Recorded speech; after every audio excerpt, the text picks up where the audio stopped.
Hi everyone, welcome back to TechCravers, hope you're doing great.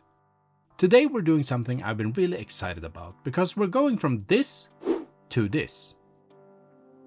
So what are we actually doing here? We're upgrading the Thor using a beautiful set of custom buttons and vinyl skins from SakuraRetroModding, a small modding creator who handcrafts retro-inspired button kits and ultra-precise vinyl overlays for handhelds and more. If you've never heard of SakuraRetroModding, they create high-quality retro-themed mods for devices like the Odin, Loki, AYN Thor and several other handhelds, and the attention to detail is honestly wild. Their vinyl skins aren't just for looks, they are laser cut to cover the glossy glass faceplate around the buttons, sticks and the screen. And that glossy faceplate on the Thor, yeah, it looks cool out of the box, but in real use it's a magnet for glare, reflections and fingerprints. The moment you apply one of Sakura's matte skins, all of that just disappears. Suddenly the handheld looks cleaner, feels cleaner, and becomes way more enjoyable to actually use.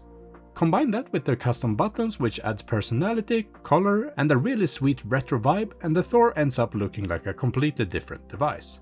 So in today's video, I'm gonna walk you through what these mods are, how they install, and whether they are worth it if you want to take your AYN Thor from pretty cool to seriously unique. Now, let's jump into it.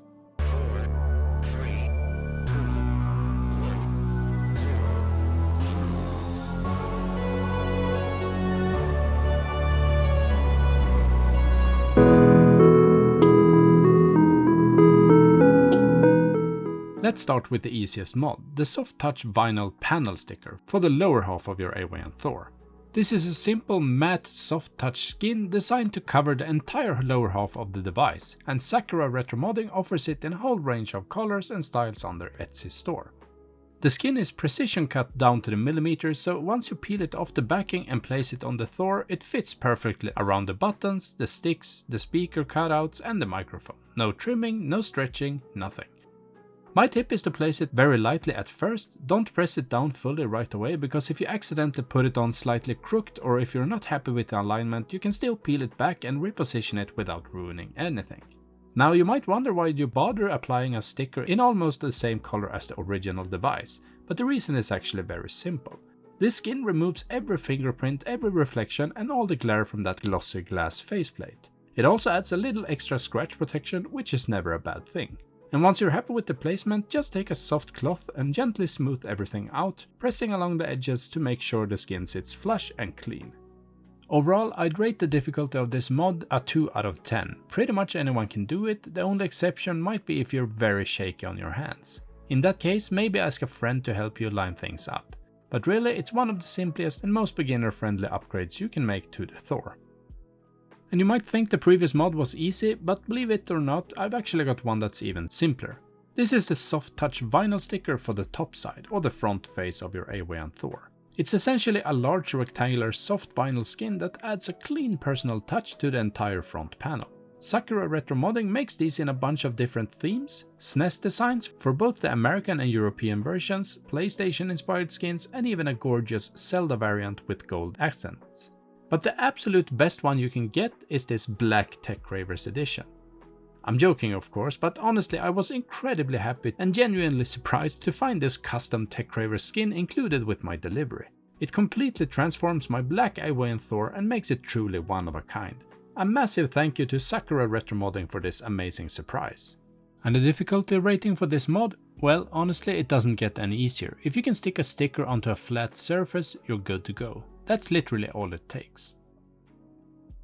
But now it's time to literally turn up the difficulty and replace the face buttons on our Thor. For this mod you'll need a suitable screwdriver, some kind of pry tool or guitar pick, and a small pair of tweezers to help you handle the tiny parts. Start by flipping your Thor upside down and removing the 4 screws that hold the back panel in place. Once they're out, take your pry tool and carefully work your way into the seam.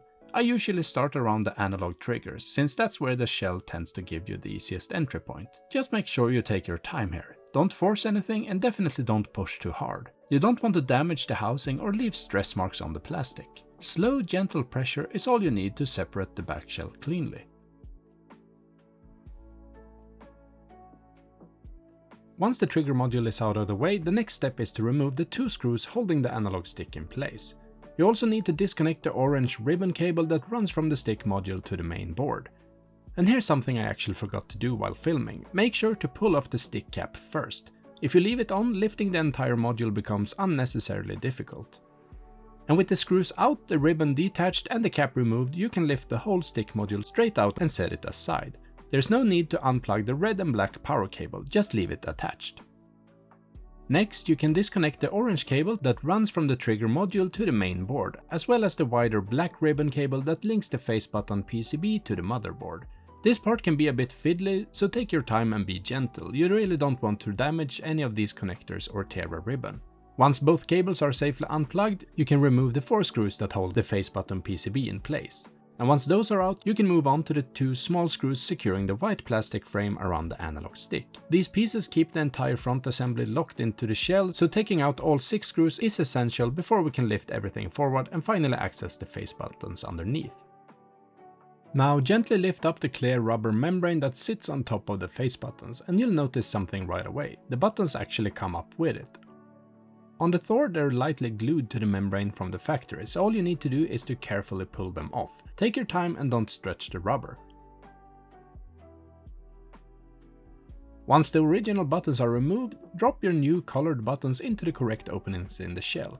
Make sure each one is seated properly. Then lay the rubber membrane back down over them so everything aligns the way it should.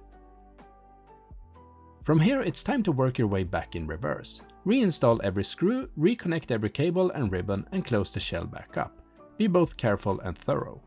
And before you fully commit, after the PCB is screwed back down, it's a good idea to press test all your buttons. Make sure they feel right, that they spring back properly, and that nothing is misaligned underneath. And if the buttons feel good during your press test, you can go ahead and start reassembling the device. Make sure every connector and ribbon cable is firmly back in place before moving on. Once everything is reconnected, it's a smart idea to power on your Thor before sealing it completely. Head into Settings, scroll all the way down to Thor Settings, then go into Joystick Calibration and Gamepad Test, and then tap on Gamepad Test. Here you can verify that all buttons and both analog sticks are responding exactly as they should after the mod.